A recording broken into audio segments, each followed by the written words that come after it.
Bismillahirrahmanirrahim. Ikhwan sekalian, saudara-saudariku, salat tahajud seperti kami sampaikan di pertemuan lalu adalah salat yang sangat penting. Ingat, kalau di pertemuan lalu kami sampaikan 4 keutamaan tahajud, hari ini saya tambahkan 2 dan 3 yang lain langsung dari Al-Quran. Ya, kemarin saya sampaikan 4 hal. 1, masih ingat Quran surah ke-17 ayat 79 sampai dengan 81 itu, orang yang rajin tahajud akan mendapatkan 4 keutamaan yang tidak didapatkan oleh orang-orang yang tidak tahajud, sekalipun sholat fardunya begitu khusyuk.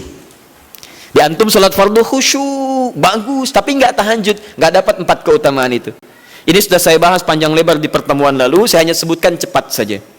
1, Allah akan mengangkat karir, pekerjaan atau aktivitasnya di tempat yang terbaik. Ya deh, jadi kalau antum misalnya pengusaha atau orang karir di kantor dan sebagainya, itu akan cenderung kemudian ditolong oleh Allah, diangkat ke tempat yang terbaik. Terbaik itu tidak harus puncak yang paling tinggi, direktur, tidak misalnya, tapi tempat yang bisa membuat nyaman hidup Anda, sholat bisa nyaman, bergaul juga nyaman, dan tenang kehidupannya.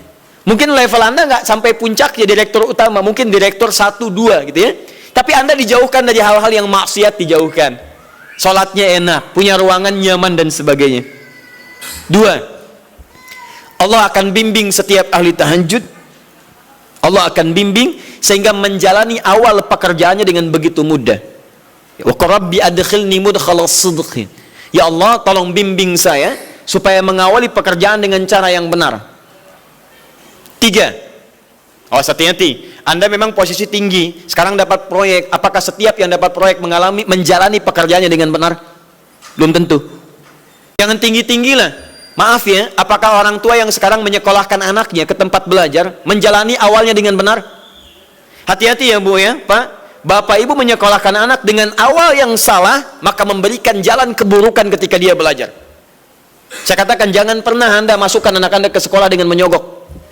Bayar sekian supaya masuk, menyalahi aturan. Kalau awalnya sudah salah, bagaimana anak Anda bisa belajar dengan benar? Mustahil mendapatkan sesuatu yang tidak baik. Yang baik itu mustahil didapatkan. 3, wa akhrijni mukhrajas sidqin. Allah berikan jalan keluar terbaik dari persoalan yang dirasakan. Di ahli tahajud itu setiap punya masalah, bukan nggak dapat masalah ya, bukan tidak bermasalah hidupnya. Dia mendapat ujian juga. Cuman sebelum diuji, diringankan masalahnya. Sehingga seakan-akan nggak punya masalah. Padahal sama dengan yang lain, cuma saat akan dia lalui, Allah ringankan persoalannya sehingga mudah dilalui. Dan yang keempat ini yang hebat. Ya, waj'alni min ladunka sultanan nasira. Allah akan tolong langsung orang ini ketika ada lingkungan sekitar yang akan menyakiti atau menjahilinya. Kalau diisengi orang, diganggu orang dan sebagainya, ini orang-orang seperti ini langsung mendapatkan perlindungan dari Allah Subhanahu wa taala. Ada satu kali, ini kisah nyata, seorang saleh ahli tahajud, sampai saking ahli tahajudnya tidak ingin meninggalkan kebiasaan ini. Ini sangat nyata kisahnya dan tidak mengarang. Satu kali Pak, kemudian malam-malam dia perjalanan dengan rombongan.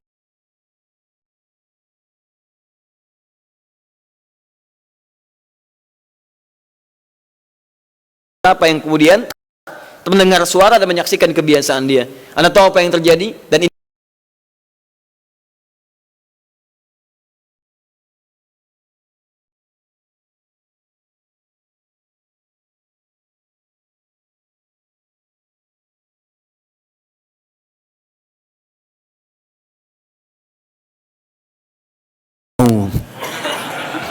apa yang dilakukan? Kabur. Udah gak panjang pikirnya, kabur ya kan? Tapi sekarang lihat apa yang beliau sampaikan. Begitu datang harimau itu, perhatikan ahli tahajud ini, dia ingat dengan janji Allah. Dia ingat dengan janji Allah. Perhatikan baik-baik ya. Kalau Anda sudah punya kebiasaan Qur'ani dalam jiwa Anda, maka ayat itu akan hadir membimbing Anda dalam setiap kesulitan Anda. Apapun itu. Nabi Yusuf dekat dengan Allah, ketika digoda muncul ayatnya. Laula ara'a burhana rabbi. Kalau bukan melihat petunjuk dari Rabbnya, niscaya ada sesuatu yang buruk terjadi kepadanya. Tapi Allah jaga beliau. Lihat baik-baik teman-teman. Begitu melompat harimau itu, kemudian dia katakan dalam jiwanya. Lihat kalimatnya. Ya khalqallah. Hei makhluk Allah. Dia tidak katakan ya namar, hei harimau, tidak. Kalau disebutkan harimaunya menunjuk pada zatnya, tapi dia lekatkan makhluk ini kepada penciptanya. Hei makhluk Allah. Ya khalqallah, hei makhluk Allah. Jika saya memang rizki yang telah Allah tetapkan untukmu pada saat ini, maka saya ridho untuk engkau makan, silakan, tidak ada masalah. Kalau Allah tetapkan saya sebagai rizki untukmu pada saat ini, silahkan. Tapi kalau saya bukan menjadi rizki yang telah Allah tetapkan untukmu pada saat ini, maka jangan coba-coba ganggu ibadahku hari ini. Lihat kalimatnya, bukan jangan makan aku. Ingat, bukan jangan makan aku. Jangan coba-coba ganggu ibadahku saat ini, atau aku akan mohonkan pada Allah penciptamu untuk menghancurkan engkau saat ini juga. Perhatikan, dia minta jangan ganggu tahajudnya, bukan jangan makan dirinya.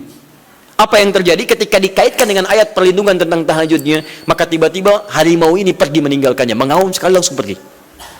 Anda bisa bayangkan, bisa nggak malam-malam begitu Anda sholat, tiba-tiba ada nyamuk misalnya, kan banyak tuh. Begitu Anda mulai disengat oleh nyamuk, diambil, Anda katakan, hei nyamuk, kalau ini memang rizki yang telah Allah tetapkan untukmu saat ini, sedot sebanyak-banyaknya, saya ikhlas. Tapi kalau bukan, jangan coba-coba ganggu saya.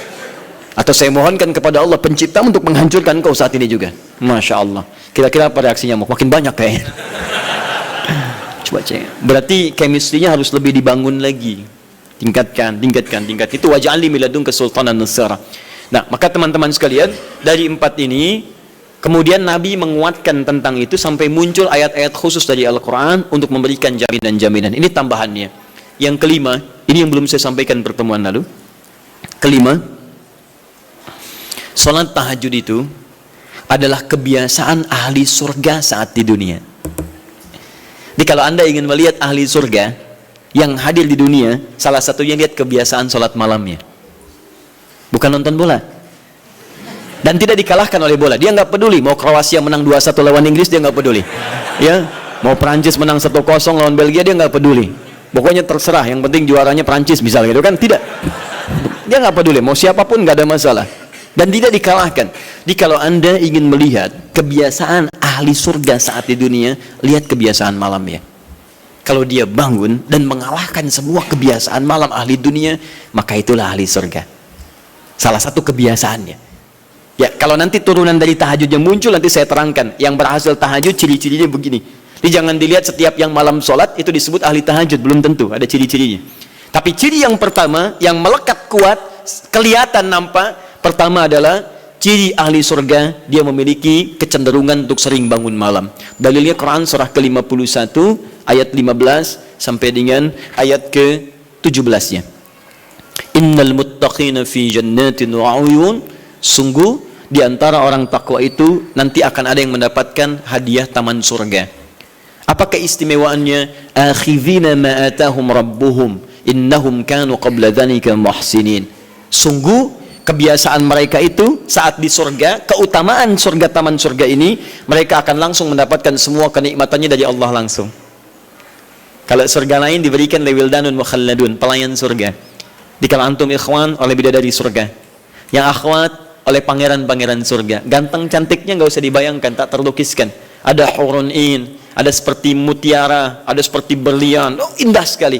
Dan kata Nabi, mala ainan ra'at wala udhun sami'at wala khatara ala qalbi bashar. Ya, nggak pernah dilihat di bumi. Dia mengantarkan bi aqwabi wa abari kawakasin min ma'in, bawa gelas-gelas yang berleburan mutiara, emas dan sebagainya. Nggak seperti ini, nggak ada merek Akhir TV di sana nanti. Ya, semuanya indah. Tapi nggak terbayang. Tapi taman surga tidak. Allah langsung yang berikan tanpa perantara. Kun fayakun. Gak usah dibayangkan. Laisa kamitslihi syai'. Ada seketika. Tapi yang hebat, apa kebiasaan ini? Kata Al-Quran langsung, ini Allah yang mempersaksikan. Innahum kanu qabla dzalika muhsinin. Mereka itu ahli ihsan saat di dunia. Ayat 17-nya, kanu qalila minal laili ma yahja'un. Mereka itu malamnya sedikit tidurnya. Jadi punya kebiasaan bangun malam. Jadi kalau Anda, ini cara memahami ayat itu begini. Cara memahami ayat seperti ini, jangan mencari orang lain. Anda sendiri yang menjadi bagian dari ayat itu. Jadi itu diinformasikan pada kita sebagai tawaran, kita mau nggak berniaga dengan ayat itu? Mau nggak menjadi bagian dari ahli surga itu? Jadi jangan sibuk mencari kebiasaan orang. Kenapa Anda tidak membiasakan diri jadi bagiannya? Ya. Jadi coba cek dari keluarga. Ada nggak sudah jadi bagian dari ahli surga di keluarga Anda? Sekarang pulang ke rumah, coba lihat dari sekian orang yang ada di rumah berapa yang bangun? Mula-mula cuma 2 orang menikah suami istri belum bangun. Allah kirimkan anak belum bangun. Sudah ada cucu belum bangun. 10 orang di rumah nggak ada yang bangun. Masa satu pun nggak ada yang jadi ahli surga? Ayo coba. Makanya karena saking tingginya ayat ini, Nabi sampai membangunkan istrinya, membangunkan menantunya, membangunkan anaknya Fatimah Az-Zahra, menantunya Ali bin Abi Thalib. Dibangunkan oleh beliau, ayo bangun, bangun, bangun. Saking inginnya keluarga Nabi terpancar cahaya surga sejak mulai di dunianya. Teman-teman pulang ke rumah ya, coba lihat tuh. Anak-anak yang di pesantren kalau pulang dan sebagainya, malam bangun gak dia? Coba biasakan, bangun, bangun, bangun. Dan Anda akan rasakan hal yang sangat berbeda. 2, tadi tambah 1 ya, berarti 5, sekarang yang ke-6. Orang-orang yang rajin bangun malam, itu orang-orang yang mendapatkan pujian langsung dari Allah Subhanahu wa ta'ala. Jadi kalau Anda ingin melihat orang yang dipuji Allah, itu lihat orang yang sering bangun malam, tahajud.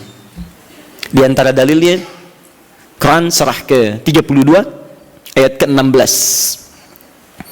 Tatajafa junubuhum 'anil madaji' yad'una rabbahum khawfan wa tam'a wa mimma razaqnahum yunfiqun. Setelah kita sujud itu ayat sajadah, Allah terangkan. Itu indah sekali kaitannya. Nih, di antara orang sujud ini ada yang lebih hebat lagi. Kalau Anda salat subuh baca misalnya ayat sajadah, sujud, Allah terangkan. Di antara sifat orang yang rajin sujud ini adalah orang-orang yang rajin tahajud. Tatajafa junubuhum 'anil madaji'. Mereka sering menghindari tempat tidur di malam harinya. Maksudnya apa? Rajin tahajudnya. Ada orang-orang yang dipuji oleh Allah Subhanahu wa ta'ala karena kebiasaan malamnya dia menghindarkan diri dari tempat tidur. Maksudnya bukan nggak tidur, rajin bangun malamnya. Rajin bangun malam. Bapak Ibu kurang apa lagi ya? Kalau ada orang dipuji misalnya saat di dunia, presiden memuji seseorang, artinya presiden menyukai dia. Artinya presiden menjamin kemudahan baginya. Kalau ada orang yang dipuji Allah, artinya Allah mencintai dia dan menjamin kemudahan dalam kehidupannya. Maka dekati orang-orang seperti ini. Saya sarankan kalau antum punya teman, ikhwan sekalian, sedang mabit misalnya atau tugas dinas keluar, tiba-tiba tengah malam di hotel dia bangun sholat, itu teman terbaik Anda. Saya katakan pada Anda, tandai orang ini dan dekati dia saat di kantor. Bangun ukhuwah dengannya, persahabatan dengannya. Maka ketika Anda mendekati orang-orang yang dipuji oleh Allah, maka Anda pun akan kedapatan bagian dari pujiannya. Karena mustahil orang yang dijaga oleh Allah mengajak Anda pada maksiat. Itu mustahil. Mustahil. Sama teman-teman yang masih di kampus, kalau malam-malam misalnya di asrama atau pulang, tiba-tiba ada orang-orang yang kelihatan sholat malam, dekati orang ini. Jadilah bagian dari sahabatnya. Dan dengan itu saya ajak, coba cek pasangan hidup Anda. Jangan-jangan selama ini Anda berdua belum mendapati sesuatu yang terbaik. Kalau ibu ingin suaminya dipuji oleh Allah Subhanahu wa ta'ala, maka bangunkan malamnya supaya dia sholat. Kalau Anda, istri Anda ingin dipuji oleh Allah Subhanahu wa ta'ala, bangunkan malamnya supaya dia sholat. Dan kalau bisa keduanya kompak. Pernah kan saya sampaikan di pertemuan lalu, Nabi menyampaikan, lihat rahimallahu ra'an atau rajulan, Allah merahmati seorang lelaki, kemudian yang bangun di pertengahan malam dia sholat, lantas membangunkan istrinya dan mencipratan air di wajah istrinya supaya dia bangun menunaikan sholat malam. Seperti Allah merahmati seorang istri yang bangun di malam hari untuk sholat, kemudian dia mencipratan air di wajah suaminya supaya bangun untuk sholat. Saking tingginya mendapatkan pujian Allah, sampai kata Nabi SAW, ayo bangunkan istrimu sekalipun kau cipratkan air di wajahnya. Tapi mohon izin Bu ya, maksud hadis itu kalau sudah ada komitmen dan rencana bangun di malam harinya. Ingat ya, bukan ibu ngaji sekarang suami nggak hadir, terus dengar itu terus nggak punya rencana. Aduh, saya pengen suami dipuji Allah, masya Allah, malam-malam segayung Pak. Mama kenapa? Hadis Nabi Pak. Oh hadis Nabi. Aduh, siapa yang ngajarin? Itu yang repot. Paham ya? Baik, sudah yang terakhir. Ini menunjuk pada keutamaan tahajud. Kemarin 4, saya tambahkan jadi 3. 1, masih ingat tadi yang pertama apa? Allah Subhanahu wa ta'ala menjamin ia sebagai ahli surga, kebiasaan yang ada di dunia. Yang kedua, Allah memuji orang ini. Dan yang ketiga, tahajud itu kebiasaan orang soleh yang ditekankan oleh Al-Quran dan hadis Nabi SAW. Kebiasaan orang-orang soleh. Jadi kalau yang pertama ahli surga, kedua dipuji Allah, yang ketiga langsung dikuatkan orang-orang soleh. Dan orang-orang soleh itu, mohon izin ya, maaf, orang soleh itu tempatnya saat di surga, itu sesurga dengan semua nabi. Semua nabi dan rasul. Ayatnya ada di Quran surah keempat An-Nisa ayat 69. Paling kanan di pertengahan. وَمَنْ يُطِعِ اللَّهَ وَرَسُولَهُ فَأُولَئِكَ مَعَ الَّذِينَ أَنْعَمَ اللَّهُ عَلَيْهِمْ مِنَ النَّبِيِّينَ وَالصِّدِّيقِينَ وَالشُّهَدَاءِ وَالصَّالِحِينَ وَحَسُنَ أُولَئِكَ رَفِيقًا. Siapa yang mau menaati Allah dan Rasulnya, maka dia bisa sesurga dengan orang-orang yang telah Allah berikan jaminan nikmat surga untuk mereka. Di antara mereka para nabi, awas, para syuhada, siddiqin, orang-orang jujur, wassalihin, orang-orang saleh. Ini syahidnya di ayat ini bahwa orang-orang saleh akan sesurga bersama semua nabi. Saya pernah katakan pada Anda, kalau beberapa nabi saja, maka bahasa Arabnya bukan nabiyin, tapi anbiya. Anbiya. Karena itu ada surah ke-21, surah Al-Anbiya. Di situ dikisahkan beberapa nabi saja. Puncaknya di Quran surah 21 ayat 83 sampai 90. Di situ ada kisah Nabi Zakaria, kisah Nabi Yunus, kisah Nabi Ayub dan sebagainya. Anda bisa baca itu, ada turunan para nabi, tapi tidak semua nabi dikisahkan. Tapi kalau Anda ingin sesurga dengan semua nabi tanpa kecuali, maka Anda kerjakan sebagai orang soleh saat di dunia, ada peluang mendapatinya. Nah, ciri orang soleh yang ditekankan itu, dia adalah orang-orang yang rajin.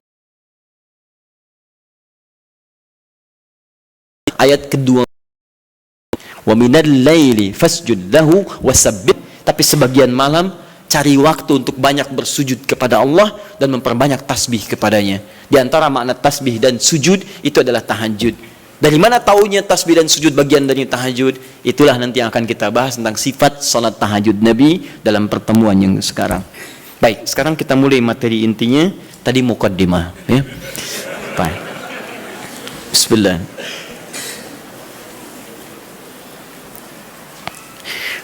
Bismillahirrahmanirrahim. Di pertemuan lalu kita telah bahas tentang jumlah rakaat salat malam. Kemudian di antara rakaat itu kita diberikan pilihan mana yang mau dipilih, silahkan, tidak ada masalah. Mau 11, mau 23, bahkan lebih daripada itu. Sekarang setelah diketahui jumlah rakaatnya, bagaimana cara menunaikannya? Baik. Hadis pertama, Abu Daud, nomor hadis 1369.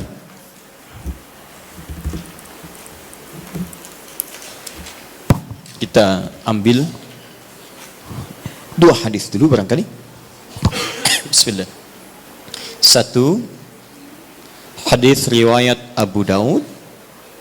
Masih ingat ya? Abu Daud nama aslinya Sulaiman dari Sijistan, dikenal dengan Sulaiman As-Sijistani. Dia rawinya Ibn Abbas radhiyallahu ta'ala anhuma. Baik. Yang kedua, bisa diambil di Al-Bukhari.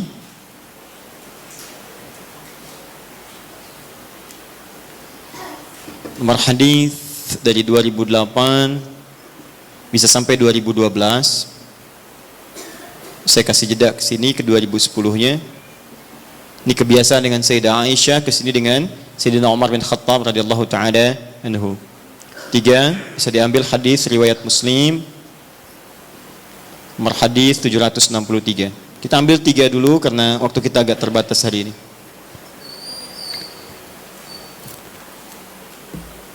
Baik, yang pertama kita lihat. Sekarang kita akan bicara tentang teknis atau cara menunaikan tahajud.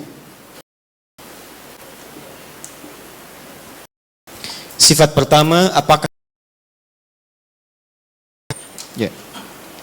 tahajud ditunaikan sendirian atau bagaimana bacaan tahajud Nabi sampai dengan ke salam.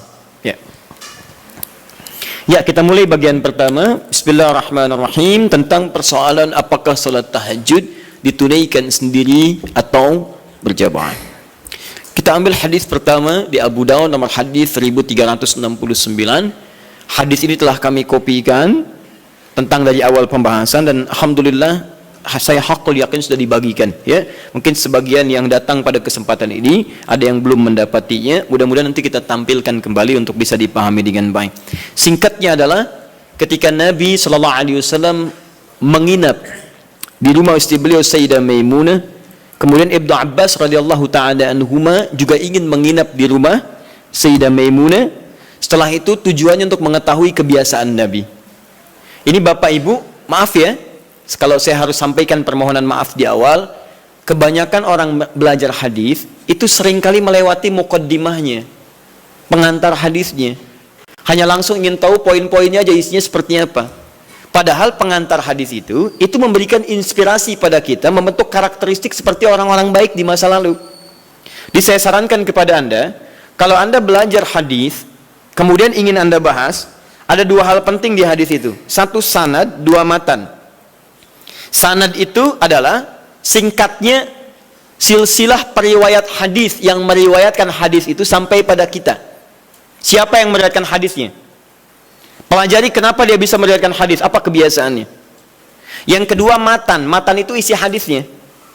Nah sekarang lihat baik-baik ya. Ibnu Abbas ini yang meriwayatkan hadis kita ini, yang sampai kepada kita. Siapa Ibnu Abbas ini? Ini masih kecil anaknya. Ya, anaknya Abbas.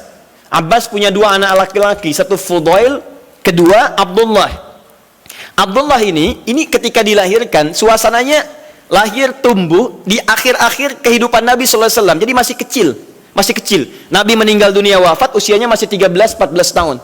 Tapi ingat betul, Abdullah kecil ini diinvestasikan oleh orang tuanya untuk belajar pengetahuan dari Nabi SAW. Di Abbas ini visinya dalam, beliau itu pengusaha Pak. Pengusaha, sebelum masuk Islam itu ahli riba, rentenir pada saat itu. Bahkan riba yang dibebaskan pertama kali, ayat riba yang turun untuk membebaskan ribanya Abbas.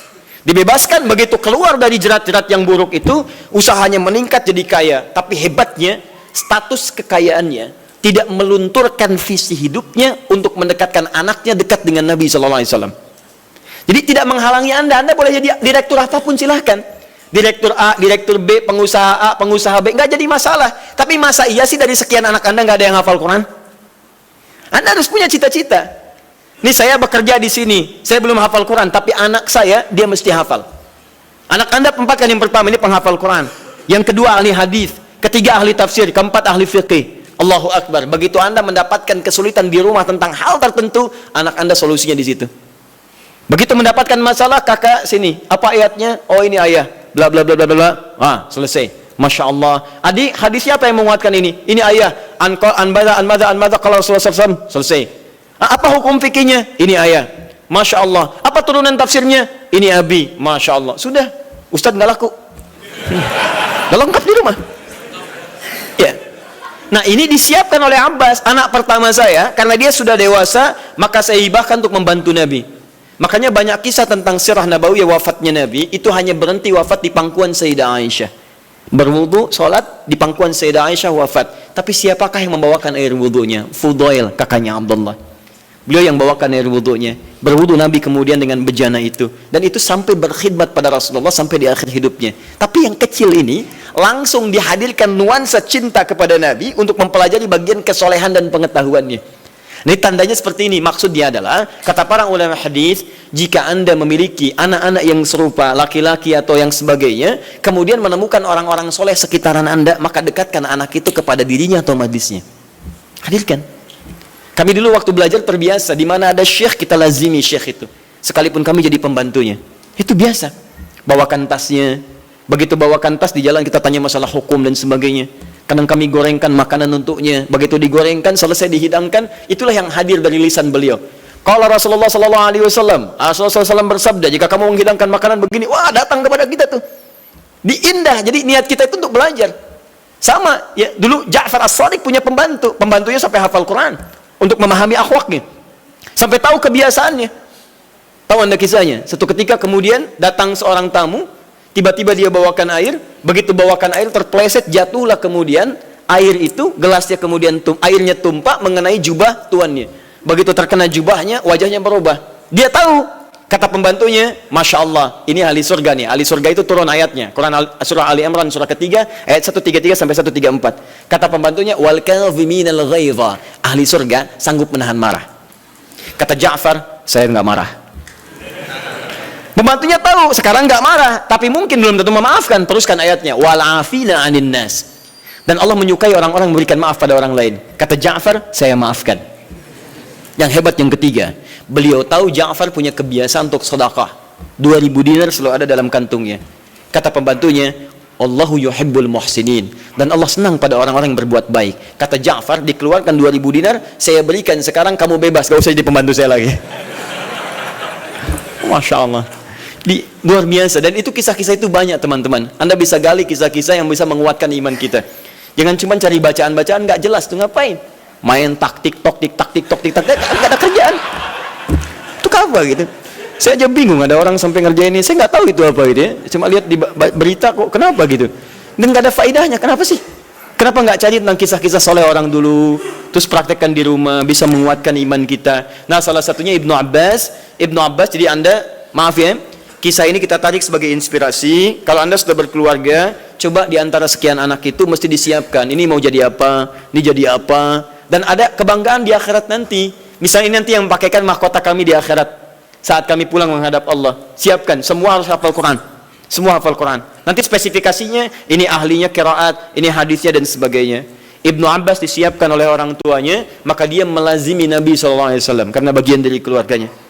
Usia masih 3-4 tahun, datang ke rumah bibinya Maimunah, kemudian tidur di rumahnya, dan bangun saat di pertengahan malam. Kisah bangunnya sampai dengan wudhu sudah selesai, kita akan masuk kepada fase tahajudnya. Begitu Nabi malamnya akan sholat, maka Ibnu Abbas tiba-tiba masuk ke barisan, menjadi saf bagian dari Nabi, sholatlah di belakang Nabi sebagai makmum. Lihat ya, jadi Nabi sedang sholat, saya ilustrasikan ya, misal ini sedang sholat, tiba-tiba Ibnu Abbas dari belakang ikut sholat sebagai makmum. Lantas ditarik oleh Nabi, disejajarkan oleh Nabi SAW dengan posisi beliau, sejajar. Tadinya di belakang begini, ditarik jadi sejajar begini. Paham? Disejajarkan seperti ini. Hadis ini sering digunakan dalil oleh teman-teman kita tentang kebolehan menyusun saf laki-laki dan perempuan dengan posisi sejajar bila imamnya satu dan makmumnya satu. Pernah dengar ada guru Anda mengajarkan, kalau ini posisi imam satu, maka makmumnya satu, boleh makmum dan imam posisi sejajar. Tidak ada yang lebih, baik imam maju sedikit atau makmum mundur sedikit, tapi sejajar persis sama semua. Pernah dengar ini? Nah, hadisnya hadis ini yang digunakan dalilnya. Apa Nabi mengajarkan tahajud? Saya mau tanya pada Anda, kalau Nabi imam, Ibnu Abbas makmum, ada dua orang, sholatnya sholat tahajud malam dilakukan, kemudian satu imam satu makmum, itu jamaah bukan? Jamaah, karena syarat sholat berjamaah minimal terdiri dari dua orang, satu imam, yang satu lagi makmum. Maka kita sepakati dulu yang pertama. Yang pertama kita sepakati, dalam hadis ini ada petunjuk atau isyarat kebolehan menunaikan tahajud dengan berjamaah. Satu, bolehnya tahajud berjamaah. Nah. Awas, di sini ulama sepakat ya, awas hati-hati. Tidak ada yang tidak sepakat. Jadi kalau Anda yang tidak sepakat, Anda sendiri yang salah. Ya? Nabi mengerjakan, sahabat mengiyakan, ulama sepakat. Anda Nabi bukan, sahabat bukan, ulama juga belum. Anda tidak sepakat, Anda siapa? Ya, baik. Cuma nanti perbedaannya, kapan kebolehan ini bisa berlaku? Hanya bedanya di situ saja nanti. Kalau jamaahnya sepakat boleh, tapi kapan dibolehkannya? Dalam suasana apa? Apakah dalam setiap waktu boleh berjamaah, atau dalam keadaan tertentu berjamaah? Paham ya? Tapi saya ingin katakan bahwa ada kasus Nabi pernah sholat malam, kemudian ada makmum di belakang, dan dibenarkan oleh Nabi. Kalaulah tahajud berjamaah itu dilarang, Nabi akan katakan, ngapain ikut sini, sebelah sana aja. Ya, misal, atau ini jangan berjamaah, ini tidak benar, yang bagus sendiri-sendiri aja. Ya, atau ngapain ikut bid'ah? Ya, tidak ya, baik, tidak. Tapi Nabi akan katakan, kamu sebelah sana, saya sini. Tapi ketika Nabi tidak melarangnya, bahkan menarik dan menyejajarkan, ini menunjukkan ada kebolehan dalam sholat berjamaah yang dimaksudkan. Jelas sampai sini? Paham ya? Awas hati-hati, saya ingin luruskan dulu karena sebagian sahabat kita, teman-teman kita menjadikan ini sebagai dalil bolehnya satu saf sejajar, tapi tidak pernah mengungkit sholat apa itu. Di Anda kan unik, Anda mengatakan boleh sejajar saf, makmum dengan imam. Kalau imam satu, makmum satu. Tapi Anda mengatakan tahajud gak boleh berjamaah, bid'ah. Padahal yang Anda gunakan dalilnya tentang dalil tahajud. Paham ya? Nah, jadi gini, kalau Anda cenderung pada satu pendapat tidak apa-apa, tapi kita harus jujur menyampaikan informasi. Ya, jadi kalau beda dengan yang lain tidak ada masalah sepanjang ada dalil. Ya, dan tidak usah mencela orang lain. Kita punya pilihan, boleh, tapi jangan sampai pilihan kita kemudian menjelekkan orang lain, itu yang tidak bagus. Jelas? Baik. Jadi celaan tinggalkan, ibadah kerjakan. Itu yang dimaksud, ambil baiknya, tinggalkan buruknya. Dan tidak usah rame gitu kan? Nah, sini. Satu. Dalil kedua. Bismillah. Sayyidah Aisyah radhiyallahu taala anha diriwayatkan di Al-Bukhari dari nomor hadis 2008 sampai ke 2010-nya. 2012 untuk sahabat Umar bin Khattab radhiyallahu taala anhu. Jaa ashabu Rasulillah sallallahu alaihi wasallam. Datang beberapa orang sahabat Nabi sallallahu alaihi wasallam. Fahum Abdullah bin Mas'ud radhiyallahu taala anhu, Hudzaifah al-Yamani radhiyallahu taala anhu, wa Ubay bin Ka'ab radhiyallahu taala anhu. Baik, datang beberapa sahabat Nabi sallallahu alaihi wasallam, di antara mereka adalah sahabat Abdullah bin Mas'ud, kemudian Hudzaifah al-Yamani, kemudian Ubay bin Ka'ab radhiyallahu taala anhum jami'an. Fasa'alu Sayyidata Aisyah radhiyallahu taala anha. Mereka bertanya kepada Sayyidah Aisyah, semoga Allah meridai kepada beliau, an sifati salatin Nabi sallallahu alaihi wasallam, tentang sifat salat malamnya Nabi sallallahu alaihi wasallam.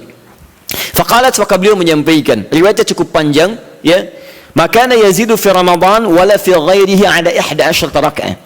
Ya, sepanjang tinggal di rumah saya, sepanjang bersama saya, perhatikan cara menerjemahkannya. Sepanjang bersama saya perhatikan baik di Ramadan atau di luar Ramadan, beliau tidak pernah lebih dari 11 rakaat. Ya, jadi 11 rakaat di Ramadan, di luar Ramadan 11 rakaat. Tapi tolong catat baik-baik ya, cara menerjemahkannya sepanjang bersama saya.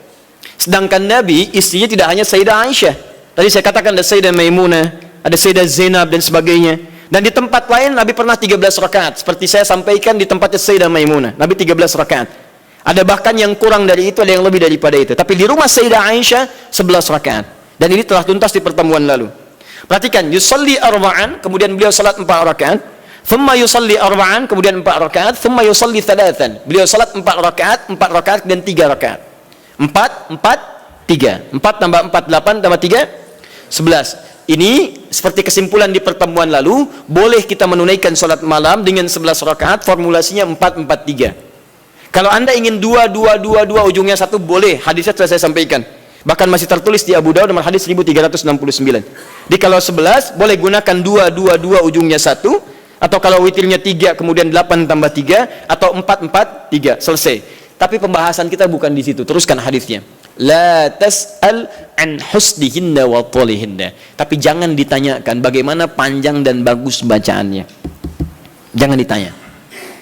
Maka setelah peristiwa itu, beberapa malam kemudian mereka mengikuti Nabi SAW, sholat di belakang Nabi SAW dalam kesempatan sholat malamnya. Dimulai dari Hudzaifah, dimulai dari kemudian Abdullah bin Mas'ud dan yang lainnya. Yang paling menarik, bahkan tersebut nanti di Al-Bukhari, bahkan di hadis Muslim, teman-teman sekalian, indah. Kata Hudzaifah, termasuk Abdullah bin Mas'ud, tidak ada sholat seindah sholat di belakang Nabi SAW. Tidak ada sholat seindah sholat di belakang Nabi SAW. Ini yang mereka kisahkan sholat malam. Kata Abdullah bin Mas'ud, Rasulullah SAW kemudian membaca 100 ayat Al-Baqarah pertama. Saya duga akan selesai, ternyata beliau lanjutkan. Yang paling menarik, lihat, ketika beliau membaca ayat tasbih, maka beliau berhenti bertasbih terlebih dahulu. Ketika membaca ayat doa, maka beliau berhenti berdoa terlebih dahulu. Ketika kemudian sampai pada ayat-ayat perlindungan itu tentang berlindung dari neraka, dari azab dan sebagainya, maka beliau berhenti untuk berlindung kepada Allah dari semua keburukan itu dulu. Anda bisa bayangkan, nanti ketika masuk ke bacaan saya terangkan tentang makna ini. Tapi poinnya adalah, saya mau tanya pertama kali, 3 orang sahabat ini sholat di belakang Nabi dalam kesempatan sholat fardu atau sholat sunnah? Sunnah. Sholat sunnahnya siang atau malam? Malam. Malamnya tahajud atau bukan? Artinya, boleh kemudian dalil ini bahkan tersebut di kitab yang sangat sahih, hadisnya sahih, menunjukkan kebolehan menunaikan sholat tahajud secara berjamaah. Paham? Baik. Ini dalil yang kedua. Ini dalil yang kedua. Tapi bagaimana pemahaman ulama dalam menafsirkan kebolehan ini? Karena jangan tafsirkan oleh kita sendiri, rujuk para ulama. Ibnu Majah nomor hadis 233. Innal ulama warathatul anbiya. Sungguh para ulama itu pewaris para nabi. Wa innal anbiya la yurithuna dirhaman wala dinaran, walakinnahum yurithuna al-ilma. Sedangkan para nabi tidak pernah mewariskan dinar dan dirham, mereka mewariskan pengetahuan. Artinya, kalau ada ilmu yang pernah disampaikan oleh nabi, maka kita harus merujuk pada pemahaman ulama. Bagaimana mereka menafsirkannya? Paham ya? Awas, dan ulama itu luar biasa. Mereka belajar puluhan tahun. Imam Al-Bukhari itu menulis Sahih Al-Bukhari 16 tahun. Sebagian di Mekah disempurnakan di Madinah. Lalu Anda menyimpulkan dalam 16 jam. Mustahil, ya. Nah, ini dalil-dalil tadi menunjukkan kebolehan sholat berjamaah. Lantas bagaimana memahami tentang kisah-kisah tadi dalam kebolehan yang dimaksudkan? Maka ulama terbagi pada dua pendapat utama dari sini. Dan ini yang boleh kemudian kita amalkan dalam kehidupan. Satu,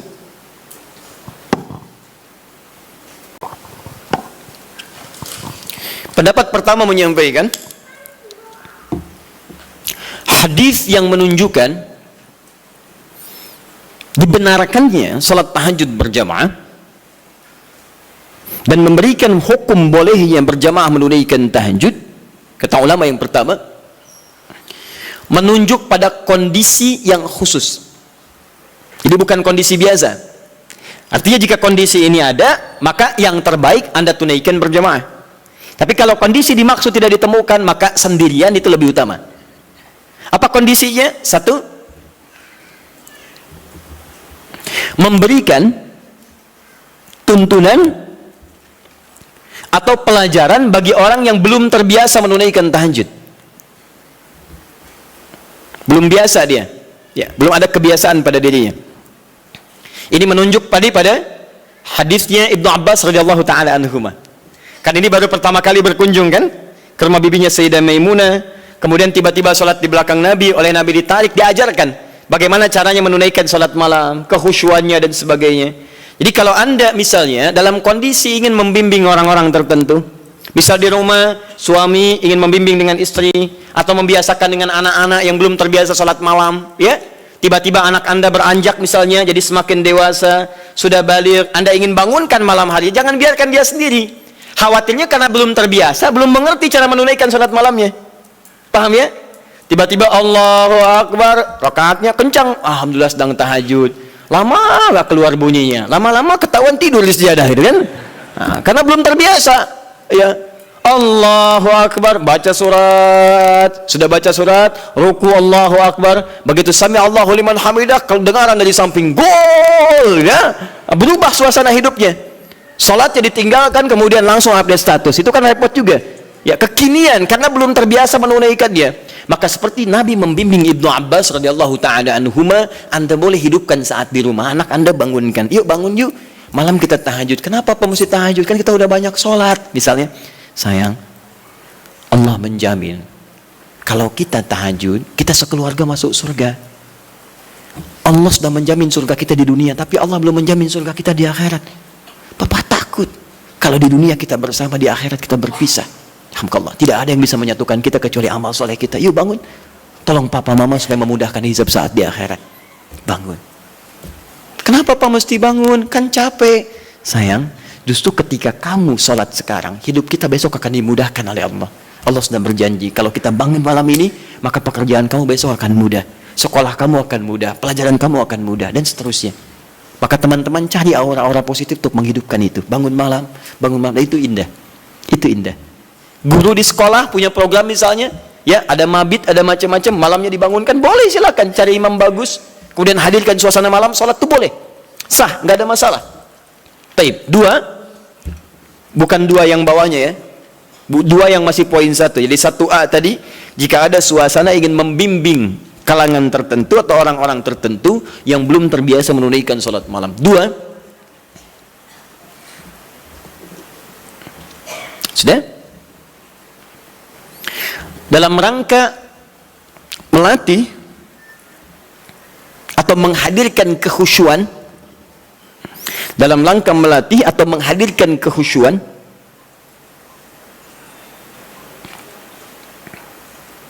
juga menyempurnakan hafalan Al-Quran. Melatih, menghadirkan kekhusyuan, juga menyempurnakan hafalan Al-Quran. Ini kebolehan ini diikat pada suasana yang kedua ini. Contohnya tadi peristiwa beberapa sahabat tadi. Ya, mereka biasa salat malam. Cuman ingin bertanya bagaimana salat malamnya Nabi, ingin merasakan kehusyuan tersendiri. Dimaksudnya pengalaman itu nanti bisa dibagi dengan sahabat lain ketika mengimami. Visi sahabat begitu, Pak, Bu. Di sahabat-sahabat ini kadang ngejar Nabi supaya bisa diamalkan lagi dalam kesempatan lain. Misal Mu'adz, Mu'adz bin Jabal itu ngejar Nabi, bagaimana sifat sholat fardunya.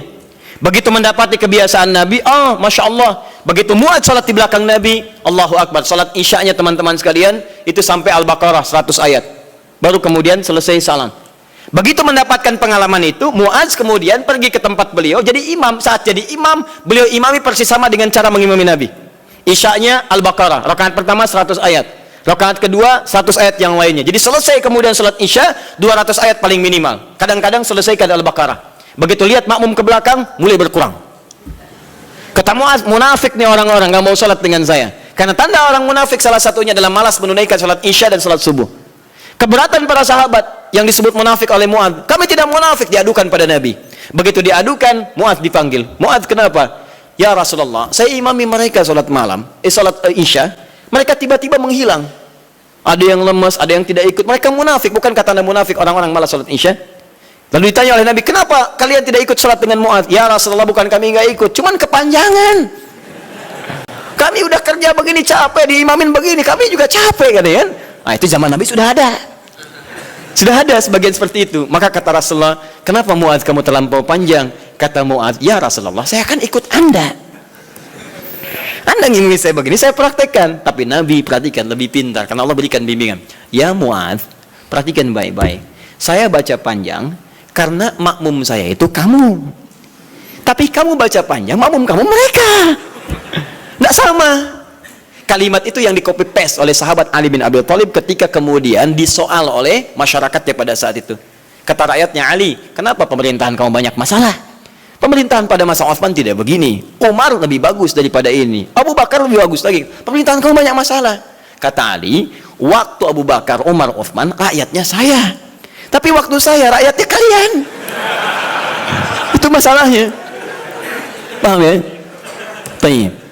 Nah, yang tiga sahabat tadi, Abdullah bin Mas'ud radhiyallahu taala anhu, kemudian Ubay bin Ka'ab dan Hudzaifah al-Yamani, itu mencoba merasakan kehusyuan salat di belakang Nabi supaya aura khusyuk itu bisa dipraktekkan sekalipun sedang salat sendirian. Berapa lama sih salat Nabi itu? Berapa panjang? Penasaran kok disebutkan panjang aja, jangan tanya panjangnya. Saya pengen ikut. Berapa lama sih? Seperti apa bacaannya? Itulah yang kemudian mereka dapatkan dan diabadikan oleh Imam An-Nawawi. Antum beli kitab At-Tibyan. Saya ada beberapa yang bahasa Arab, seingat saya yang di terbitan Darul Kutub Al-Islamiyah warna merah marun, itu halaman 37, paling kanan sebelah atas, paragraf pertama bagi 1 sampai 3. Itu teman-teman sekalian, kata Imam An-Nawawi, sepeninggal Nabi, semua sahabat Nabi yang profesi apapun, maaf ya, yang pedagang, yang pengusaha, yang birokrat, yang diplomat, itu tidak pernah meninggalkan kebiasaan sholat malam dan kebiasaan mereka sampai khatam Al-Quran. Sholat malam ya. Uthman bin Affan, Tamim Ad-Dari, Abdurrahman bin Auf dan sebagainya. Mereka orang-orang kaya, orang sukses, kaya. Abdurrahman bin Auf kapaknya terbuat dari emas, hartanya banyak, tapi tidak menghentikan kerinduannya untuk menunaikan tahajud. Antum sekaya apa dibandingkan beliau? Dan berapa kali dikalahkan oleh rasa kantuk dan yang lainnya? Orang kaya sekarang belum tentu ada yang kapaknya terbuat dari emas. Tanyakan Bill Gates, orang paling kaya sekarang, istrinya Melinda Gates. Tanyakan, punya kapak nggak? Belum tentu punya. Minyak angin aja nggak punya, cap kapak ya. Bisa jadi. Jadi itu ya. Jadi kalau Anda ingin merasakan misalnya kehusyuan, kenikmatan sholat, Anda boleh malam datang, misalnya ada imam yang bagus, bacaannya indah, sehingga beberapa bagian tertentu terces lagi, ya enak, dapat imam bagus. Seperti saat Ramadan Anda mencari imam yang bagus, itu boleh. Ada kebiasaan-kebiasaan di teman-teman, terutama Masya Allah, anak-anak pesantren Hidayatullah itu. Demi Allah saya katakan, itu diantara kebiasaan mereka pada umumnya tidak pernah meninggalkan tahajud malam, terkhusus malam Jumat. Anak-anak itu tuh yang luar biasa. Jarang diekspos ya, tapi saya sampaikan supaya kita ikuti kebiasaan itu. Antum boleh misalnya satu malam cari waktu, terus imam yang bagus, sholat tibla, supaya mendapatkan kehusuan tersendiri, itu sah dilakukan. Seperti para sahabat pernah melakukan. Dalilnya ini, hadis sahih, dibenarkan oleh para ulama, dan sah hukumnya. Ini kata para ulama yang pertama, dibolehkan salat tahajud berjamaah dalam konteks ini saja. Ini yang tekstual. Di luar ini, kerjakan masing-masing. Jelas sampai sini? Baik. Yang kedua, berpendapat para ulama, hadis ini menunjukkan kebolehan mutlak berjamaah. Tak perlu diikat oleh kondisi. Artinya kalau mau jamaah, jamaah aja. Kalau enggak, bolehnya mutlak. Kenapa? Karena Nabi pun tidak memberikan petunjuk syarat khusus. Nabi tidak pernah mengatakan, boleh tahajud kalian kalau ada keperluan aja, atau kalau ingin menghadirkan kehusyuan. Kalau tidak ya sudah, nggak usah. Maka ulama yang kedua mengatakan sepanjang tidak dikhususkan, Maka jangan jadikan yang umum itu kemudian ditaksis jadi hukum umum, jadi hukum khusus. Di yang kedua mengatakan dari sini tahajud boleh mutlak berjamaah. Artinya kalau ingin jamaah, jamaah. Kalau tidak, nggak apa-apa. Paham sampai sini? Jadi kalau yang pertama mengikat dengan dua kondisi tadi, kalau tidak ada itu nggak usah berjamaah. Kemudian yang kedua mengatakan ingin sendirian boleh, ingin berjamaah boleh, dan bolehnya boleh mutlak. Artinya kalau ingin silahkan, tidak silahkan. Suami istri bangun malam, pengen tahajud berjamaah boleh, silahkan. Pengen masing-masing, tidak ada masalah. Jelas sampai sini? Tidak harus menunggu dua kondisi ini. Kalau ingin bangun bersama-sama, bangun, sholat berjamaah, sah hukumnya. Paham? Dan dua hal ini tidak ada pertentangan. Masing-masing menghormati satu dengan yang lainnya, hanya menunjukkan beberapa perbedaan saja dari sudut pandang pemahaman kepada dalil. Tapi dua-duanya sepakat bahwa tahajud boleh ditunaikan secara berjamaah. Paham? Baik. Kalau sendirian boleh? Tidak ada perbedaan pendapat di situ. Jadi jangan Anda katakan, bolehkah sholat tahajud sendirian? Terdapat perbedaan pendapat ulama di situ. Anda yang beda di situ. Paham ya? Baik, satu, selesai masalah kita. Ustadz cenderung yang mana? Dua-duanya hampir sama. Apa yang mau didebatkan? Dua-duanya hampir sama. Toh mustahil orang-orang berjamaah kalau nggak ada dua keperluan itu. Silakan cek. Pada umumnya ketika berjamaah kan dua itu. Kalau imma tidak memberikan contoh cara tahajud yang benar, yang kedua ingin mendapatkan kekhusyuan dalam sholat. Hampir tidak ada yang lainnya. Silahkan cek, hampir tidak ada yang lain. Karena itu saya kira ini sedikit bersamaan, hanya beda dalam ungkapan saja. Baik ya? Baik. At-tasmiyah la yughayyirul musamma. Beda nama kadang-kadang tidak menunjukkan perbedaan dari objek yang dibicarakan. Apa bedanya gedang dengan pisang? Sama, beda. Kalau bahasa Indonesia gedang itu, bahasa Sunda pepaya, dengan pisang itu cau. Baik ya. Nah, tapi kalau di Jawa disebut gedang itu pisang. Bendanya sama, menunjuk pada benda yang sama, hanya ungkapan yang berbeda. Baik, masalah kedua. Ini terakhir. Apa bacaan yang biasa dibaca oleh Nabi dalam tahajudnya? Terutama surat apa yang beliau biasakan baca? Baik, saya mau mulai dulu. Kalau Al-Fatihah tidak akan saya bahas. Untuk iftitah, pembuka ringan, ada 12 doa iftitah. Iftitah atau istiftah? Iftitah. Baik, satu iftitah, dua istiftah. Satu atau dua yang benar? Yang satu angkat tangan. Yang dua? Anda maunya apa sebetulnya? Satu tidak, dua tidak. Baiklah. Alhamdulillah, hari ini spesial. Tulis sendiri, ngapus sendiri, terangkan sendiri, pilih sendiri. Tanya. Ke atas saja ini. Satu iftitah. Dua istiftah. Ini istiftah. Satu atau dua? Satu yang ini ya. Baik, yang ini benar tidak? Tayyib. Kalau tidak tahu katakan Allahu a'lam. Baik. Dua-duanya benar tulisannya. Betul. Satu iftitah, dua istiftah. Benar tulisannya. Apa perbedaan keduanya? Satu iftitah itu lebih sedikit hurufnya dan lebih pendek bacaannya dibanding istiftah. Tidak percaya baca.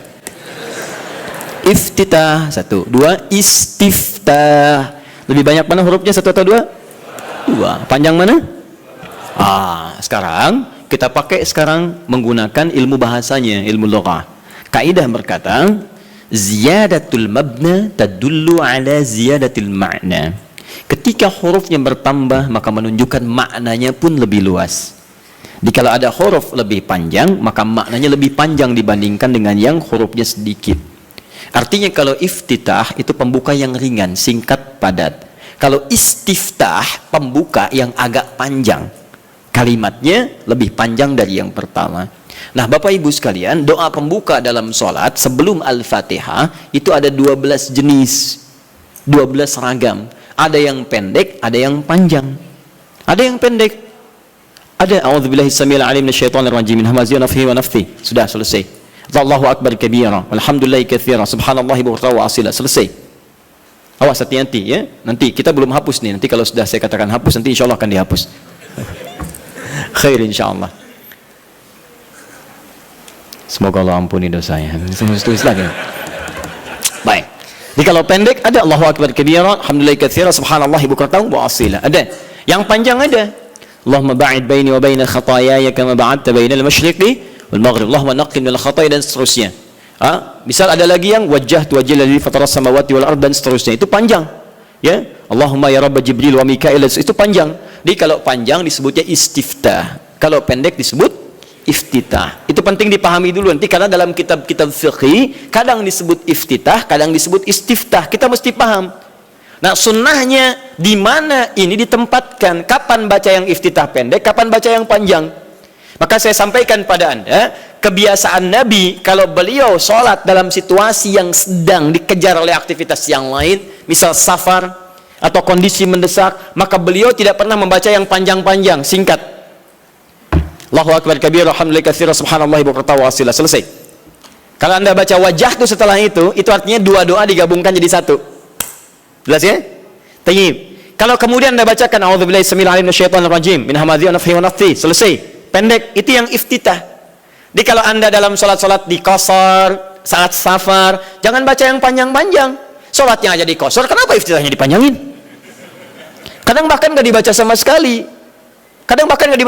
Seperti dalam salat tarawih, lebih pendek lagi. Ya, jadi dan seterusnya. Di teman-teman itu penggunaannya. Kalau dalam salat-salat fardu baca yang menengah, Allahumma ba'id dan sebagainya. Tapi dalam salat malam, apalagi dalam salat sendirian, yang kekhusyuan terjadi antara pribadi dengan Allah, tersambung dengan Allah Subhanahu wa taala, maka Nabi seringkali memilih yang panjang dalam iftitahnya. Maka dipilihlah kemudian yang istiftah. Allahumma ya rabb Jibril wa Mikail dan seterusnya. Atau yang wajjahtu wajhal ladzi fatara samawati wal ardh hanifan musliman wa ana minal musyrikin dan seterusnya. Itu panjang. Itu boleh. Bacakan, pilih yang paling panjang sehingga ada getaran-getaran pada jiwa, ada semacam warming up. Kita lebih tersambung dulu sebelum membaca surat-surat yang lainnya. Ini koreksi ya bagi diri saya pribadi dan juga pengingat bagi Bapak Ibu sekalian. Maaf sebesar-besarnya. Ada sindiran halus dalam Quran tapi begitu tajam maknanya. Umumnya orang sholat, bahkan ada yang tidak memahami apa yang dibaca dan dilakukan dalam sholatnya. Masalah kita sekarang, kenapa orang sholat belum menghadirkan kehusyuan? Karena umumnya banyak orang yang masih belum paham apa yang dibaca dalam sholatnya. Bagaimana sholat kita bisa khusyuk kalau kita nggak ngerti apa yang dibaca? Saya mohon Bapak Ibu sekalian, cobalah dalam sepekan misalnya, hari ini saya mau paham iftitah dulu, supaya ketika saya paham, saya bacakan, ada getaran pada jiwa saya. Sahabat Abu Bakar saja itu baru takbir Pak, takbir itu sudah gemetar dan menangis. Baru Allahu Akbar.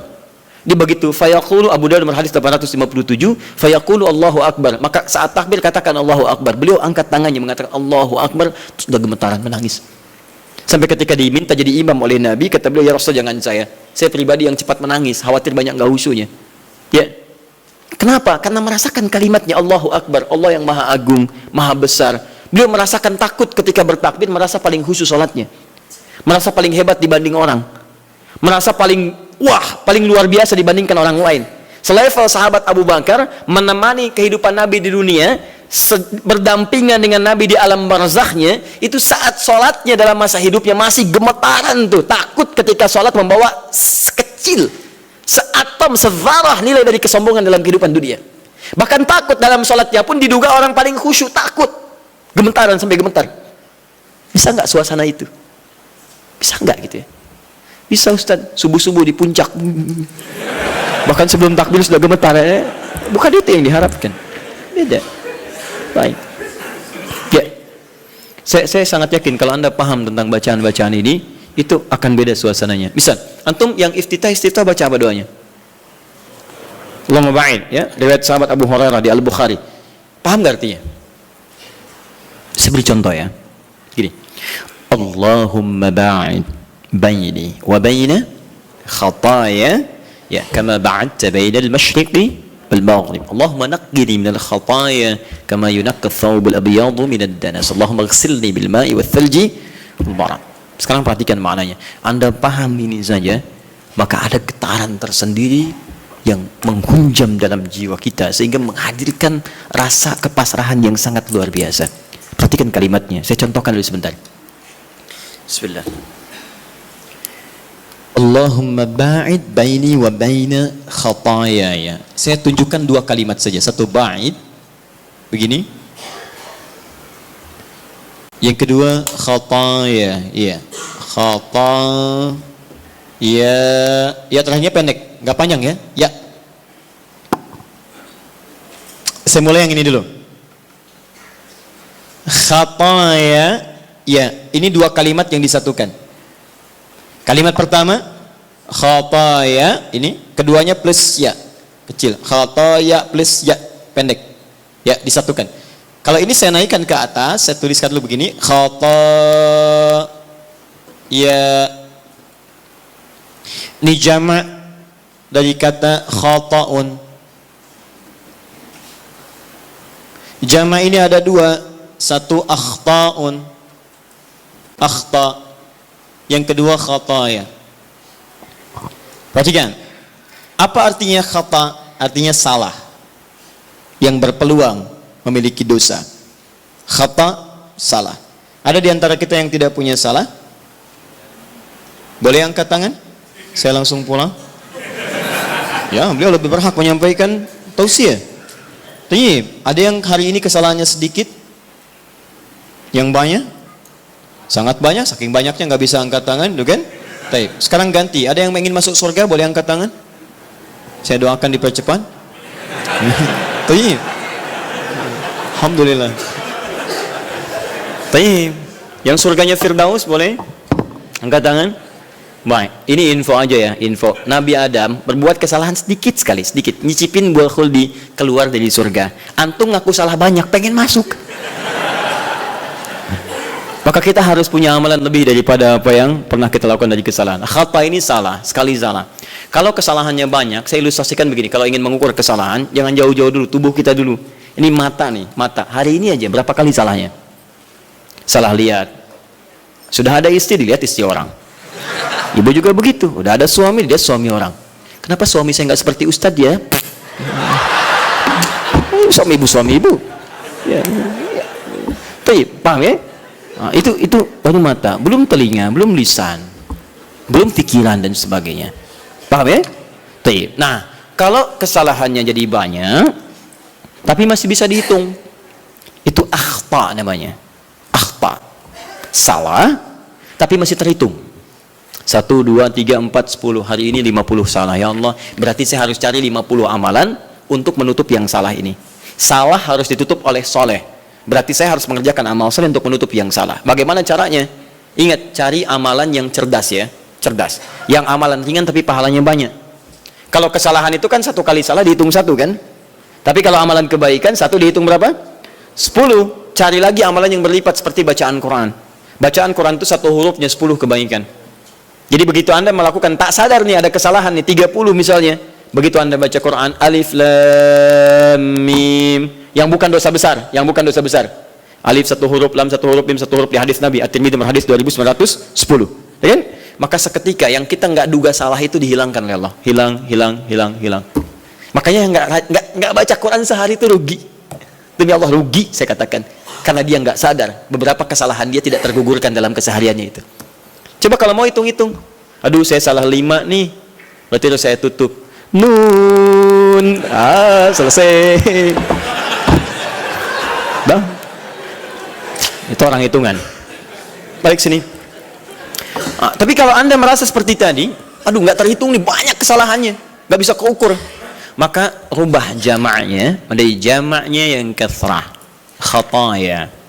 Jadi ada jam'ul qillah, jamak tapi masih bisa terhitung. Ada jam'ul kathrah di ilmu nahwu, jamak tapi sulit untuk dihitung saking banyaknya.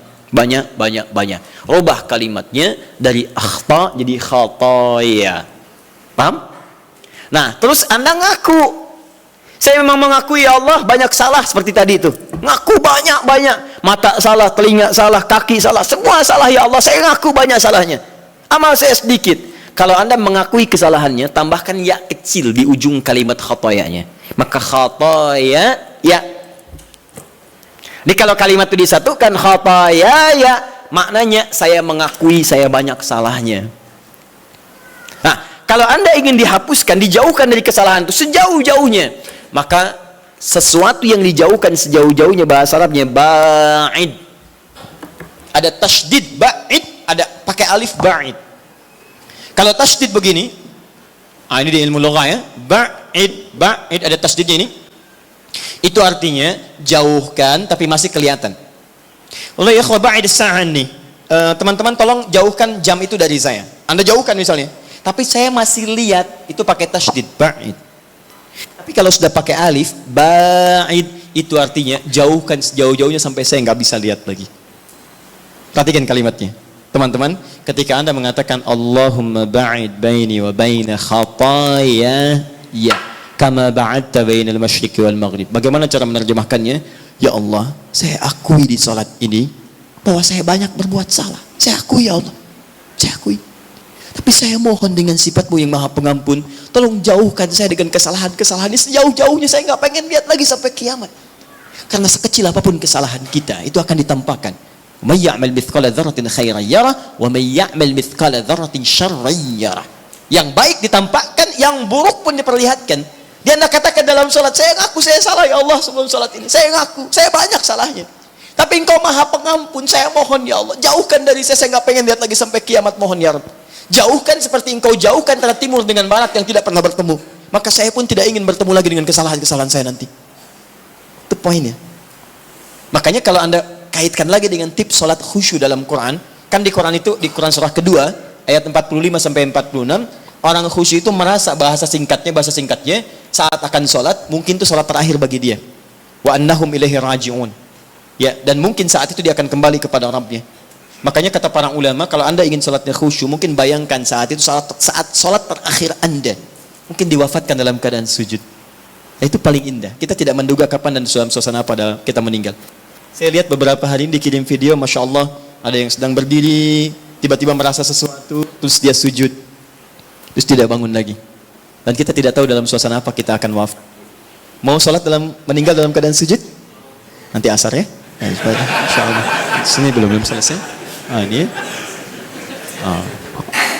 Tapi, Masya Allah. Itu pun kalau meninggal, kalau tidak ya, bukan pilihan.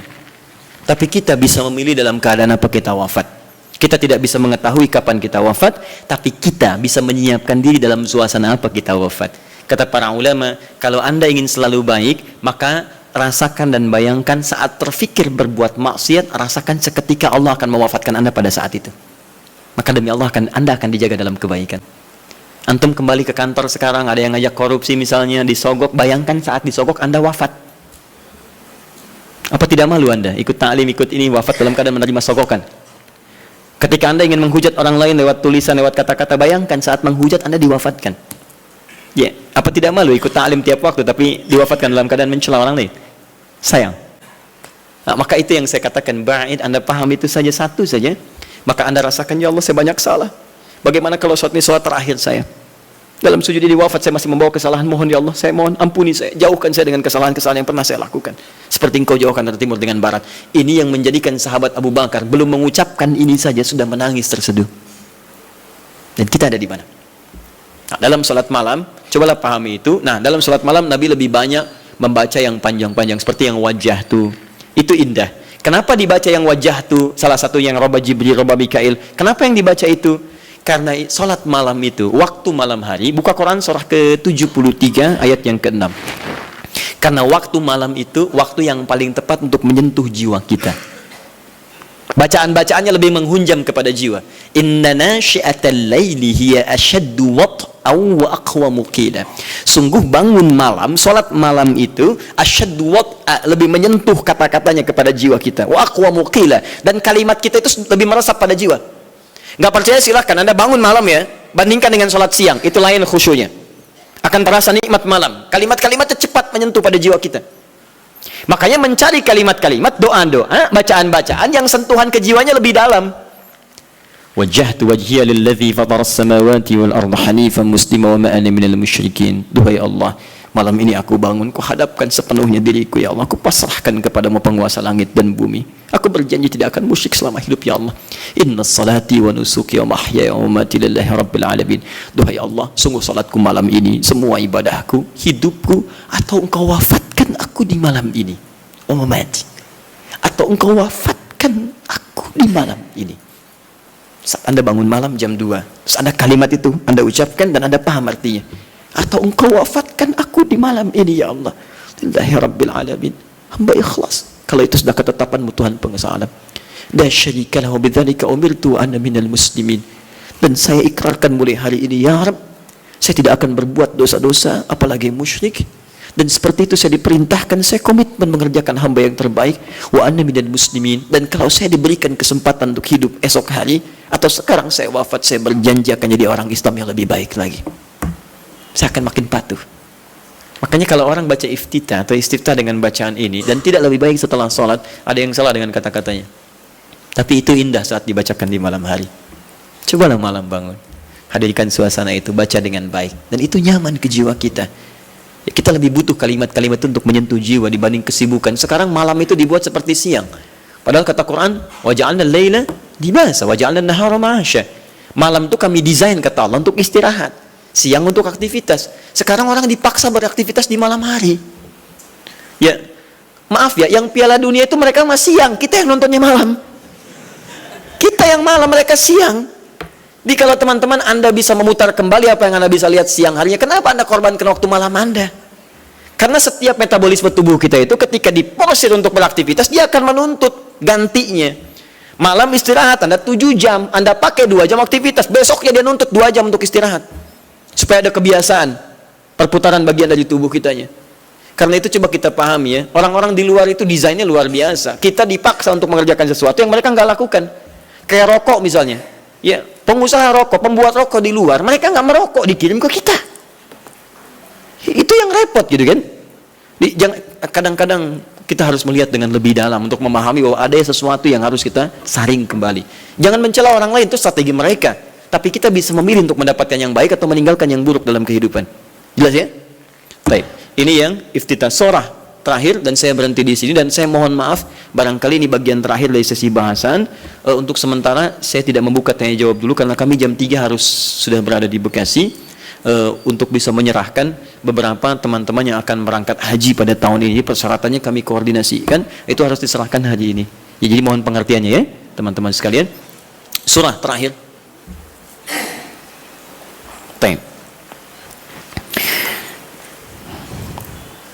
Surat apa yang dibaca oleh Nabi?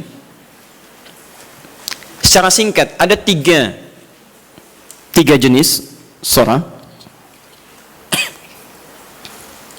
yang umumnya dibacakan oleh Nabi SAW dalam kesempatan salat malamnya. 3 jenis surah. Alhamdulillah. 1, surat yang ringan. Surat yang ringan. Saya tidak katakan pendek ya, tapi ringan, ingat baik-baik. Surat yang ringan yang diisyaratkan bagi para pemula yang menunaikan salat tahajud. Surat yang ringan yang diisyaratkan bagi para pemula dalam menunaikan salat tahajud. Contoh dalilnya Quran surah Al-Muzammil surah 73 ayat 20. Faqra'u ma tayassara minal Quran. Bacalah yang ringan-ringan dari Quran yang Anda hafalkan. Ringan. Ya. Berapa ringannya Nabi? 100 ayat Al-Baqarah. Tuh, sampai kaget di luar. 100 ayat. Kadang-kadang beliau baca 10 atau 11 ayat terakhir surah Ali Imran. Ya. Dalam satu rakaat. Jadi ukuran ringannya bisa relatif. Ya, ringan bagi Nabi, belum tentu ringan bagi kita. Tapi prinsipnya cari yang ringan. Misal begini, tadi kan maaf ya ibu bapak, Nabi kan tadi pernah sholat di belakangnya ada sahabat kecil namanya siapa, masih ingat? Ibnu Abbas. Itu kan masih kecil, balik aja belum. Ya, mau dinaikkan surat yang panjang susah. Makanya dibaca yang ringan. Pada saat itu riwayat yang muncul ketika sholat di belakangnya Ibnu Abbas itu Ali Imran 10 ayat terakhir. Ya, bahkan dari 11 ayat terakhir yang inna fi khalqis samawati wal ard dan sampai ujung ayatnya. Ya, ringan. Maka dari itu ketika Anda misal mendidik anak salat malam, bangkit di malam hari tiba-tiba dia ikut, jangan baca yang panjang-panjang. Anak Anda 5 tahun bangun, lihat Anda salat, mama salat, pengen ikut, Allahu Akbar. Ya Allah, alhamdulillah anak saya ikut, mumpung ikut Al-Baqarah. Akhirnya kesan pertama bagi dia, salat malam itu sulit. Di begitu Anda melihat anak Anda ikut misalnya yang kecil, atau misalnya yang besar tapi belum biasa berdiri lama, peringan salatnya, wadduha. Sehingga ada merasa enak dia, oh ternyata salat malam itu nggak panjang-panjang, cuman ad-duha. Besoknya alam nashrah, lebih pendek lagi. Besoknya al-falaq, Masya Allah naik lagi, tadinya ikut 2 rakaat, besoknya 4 rakaat, 6 rakaat, begitu 11 rakaat, stabil mulai Al-Baqarah, Ali Imran, An-Nisa. Kalau dia akan bertanya, mah bosan kok ad-duha terus, cari yang lain dong. Anda naikkan Al-Baqarah ya, nggak apa-apa. Bismillah, naik, dan itu indah. Itu indah, paham ya? 2. Sudah? Surah yang tersusun dalam Al-Quran, surah-surah yang tersusun dalam Al-Quran secara tertib dengan tujuan mengulang yang dihafal atau memperbanyak yang dibaca. Dengan tujuan mengulang yang dihafal atau memperbanyak yang dibaca. Kalau yang tadi yang ringan-ringan, sekarang justru terbalik, panjang. Jadi panjangnya ini diurutkan. Jadi kalau ada yang sudah hafal Quran, maaf ya, sudah hafal, maka jangan tinggalkan tahajud. Ciri penghafal Quran itu nggak meninggalkan tahajud. Nah dalam tahajudnya dia mendesain salatnya itu untuk mengulang hafalan. Itu yang dikerjakan para sahabat. Bahkan ada yang semalam 30 juz. Ada yang semalam misalnya 1 juz dulu. Saya target 30 malam, misal 30 juz, tiap malam 1 juz. Boleh. Silahkan sekarang Al-Baqarah juz pertama. Ya dari Al-Fatihah sampai Al-Baqarah 141, misalnya kan? Kemudian malam keduanya 142 sampai 253. Teruskan lagi 252. Selanjutnya 253 sampai Ali Imran, terus An-Nisa sampai 30 malam 30 juz dia selesai. Itu boleh. Ya. Atau misalnya semalam 5 juz, boleh. Karena itu dia. Ya, jadi kalau Anda sudah terbiasa menghafal Quran, sehari bisa 5 juz, Bu, Pak. Ya, mengulangnya itu, usahakan ulang. Jadi subuh 1 juz, zuhur 1 juz, asar 1 juz, maghrib 1 juz, isya 1 juz. Kalau tidak mau capek dibagi 2, setengah juz sebelum subuh, setengah juz setelah subuh. Terus sehari 5 juz, mulai hari Sabtu, hari Ahad 10 juz, Senin 15 juz, Selasa 20 juz, Rabu 25 juz, Kamis 30 juz, Jumat berdoa kepada Allah. Khusus berdoa, tidak mengulang. Jumat itu doa minta, ya Allah, Engkau minta salat, saya salat. Engkau minta menghafal, saya menghafal. Engkau minta mengulang, saya mengulang. Engkau minta berdoa, sekarang saya bermohon kepadamu ya Rabb. Kalau saya sudah salat, saya sudah berinfak, sudah menghafal Quran, belum Engkau kabulkan juga, maka mohon tunjukkan pada saya dengan cara apa lagi saya mesti bermohon kepadamu. Maka doa penghafal Quran ketika dia bisa khatamkan dalam 6 hari itu, Jumatnya mubarakah untuk dia. Itu yang disebut oleh orang Arab Jum'ah mubarakah, Jum'ah mubarakah. Semoga Allah turunkan keberkahan. Nanti yang Anda hafalkan sampai Isya itu diulang, malamnya pakai dalam tahajud. 5 juz dibagi misalnya 10 rakaat, ya, 1 juznya 1 rakaatnya setengah juz. Rakaat terakhir witir misalnya, ya, atau silahkan bagi ke 23 rakaat atau yang lainnya. Intinya adalah silahkan ulang-ulang hafalan atau sengaja untuk memperbanyak bacaan di malam hari. Anda hafal Al-Baqarah, pengen dipakai tahajud, boleh. Ya, Al-Baqarah 286 ayat bagi 11 misalnya rakaat, silahkan, sah untuk memperbanyak dan mengulang bacaan. Paham? 3. Ini jenis yang terakhir, dan ini yang sangat jarang dilakukan. Padahal Nabi itu banyak disebutkan dalam riwayat, sering mencontohkan ini. Memilih surah-surah yang sesuai dengan keperluan Anda, kebutuhan Anda. Memilih surah-surah yang sesuai dengan kebutuhan Anda, keperluan Anda.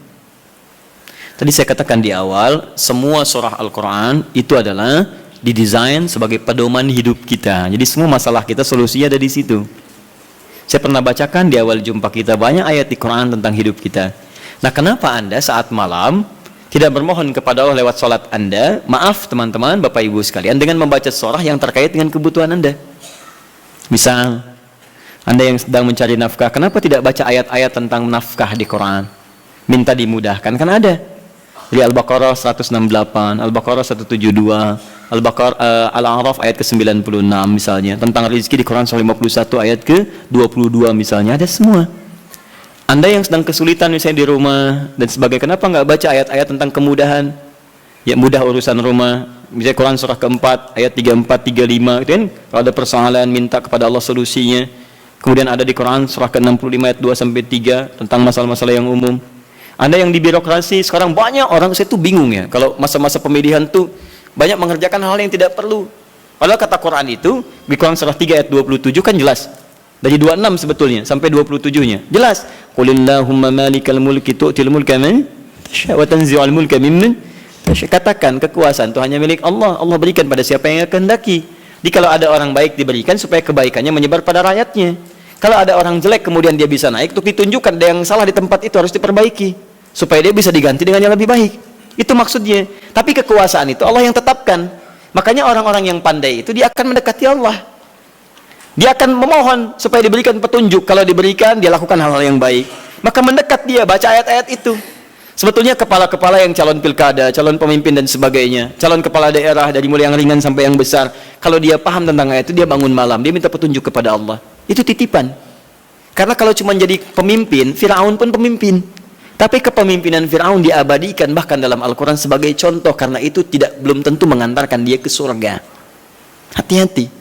Dia ada orang diberikan kedudukan, dengan itu dia bisa ke surga. Ada orang diberikan harta, dengan itu dia bisa ke surga. Ada orang diberikan pengetahuan, bekal itu untuk ke surga. Ada orang yang hanya diberikan tenaga, karena itu yang membuat dia ke surga. Bilal mendapatkan tenaga, dengan itu dia pakai adzan. Ali mendapatkan pengetahuan, dengan itu dia pakai berdakwah.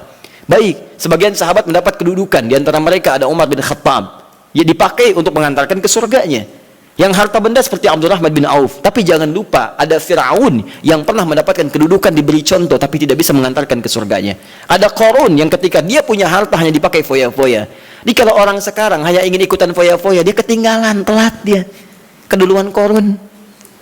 Katakan pada orang kaya, ya ibu-ibu sosialita misalnya, yang cuman gosip datang macam-macam. Kalau cuman begitu, katakan terlambat. Sejak zaman Nabi Yusuf sudah ada sosialita yang cuman gosip.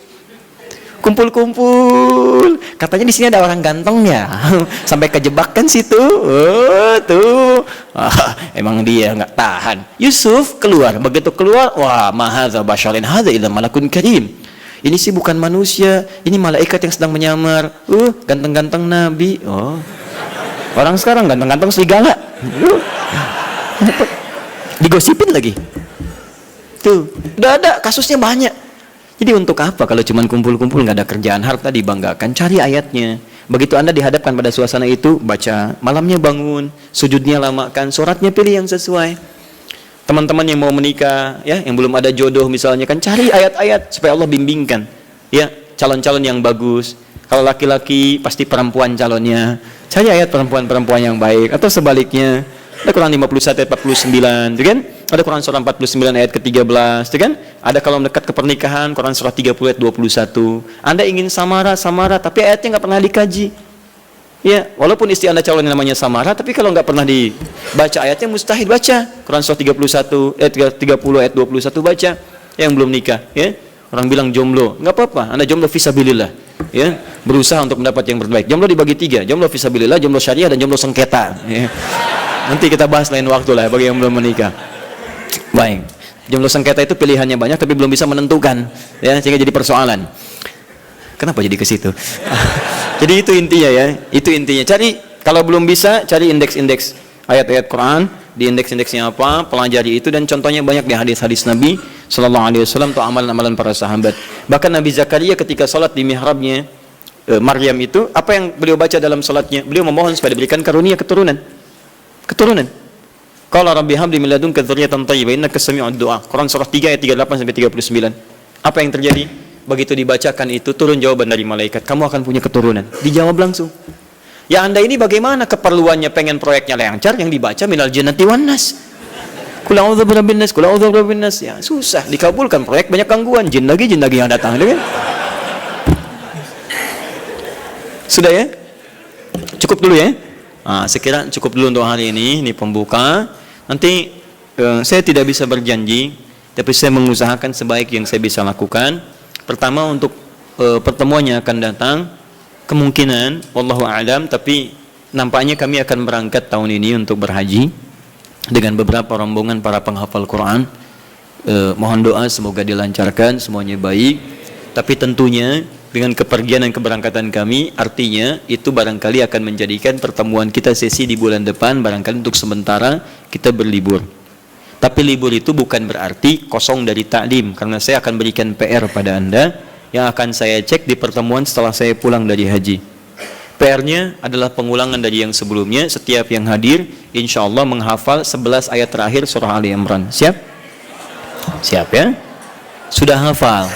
Baik. Kenapa ramai di belakang? Kok PR-nya sama Ustadz? Karena belum hafal sampai hari ini.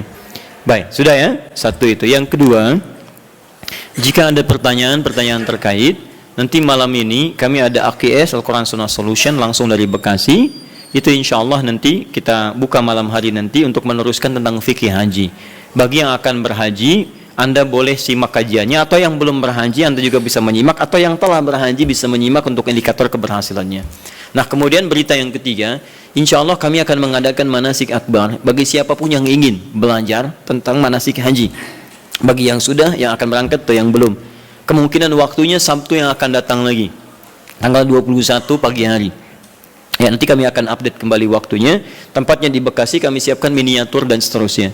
Yang terakhir ini yang paling penting, kami sudah siapkan, insya Allah kita sedang menyiapkan betul, mungkin tanggal yang sesuai kami akan launching tentang syiar Al-Quran. Kami akan membuka pusat Al-Quran, ya namanya At-Taisir Learning Center, pusatnya di Bekasi. Tapi nanti kami akan membuka kesempatan bagi teman-teman sekalian, termasuk pemirsa dimanapun Anda berada, di seluruh wilayah Indonesia, bahkan di luar negeri, jika ingin membuka kemudian dari turunan-turunan itu, komunitas misalnya yang tersambung ke tempat kami, itu silahkan kami perkenankan, nanti kami kirimkan silabusnya, bahan pendidikannya, dan juga turunan-turunan mushafnya.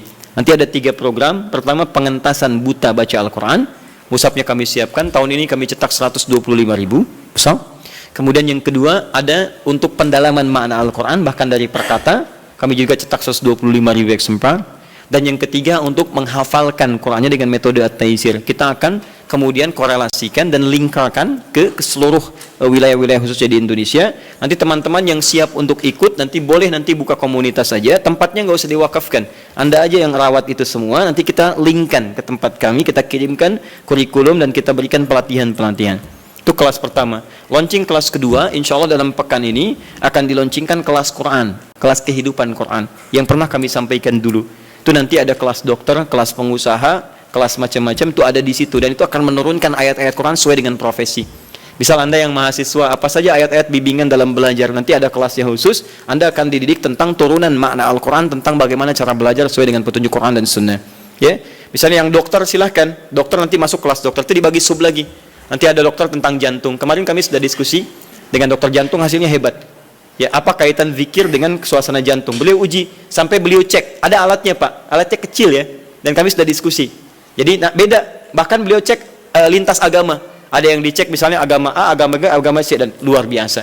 Begitu yang lain diminta untuk beribadah menurut kepercayaannya, itu tidak mencapai tingkat standar dalam tingkat ketenangan hati. Dicek hatinya, dadinya, macam-macam. Tapi ketika seseorang sholat, itu melebihi standar dari yang telah ditetapkan dari aspek ketenangan pada jiwa. Nanti akan digali. Dokter mata misalnya, bagaimana petunjuk mata di Quran? Saya pernah nanya dokter mata, dok, apa ukuran mata yang sehat?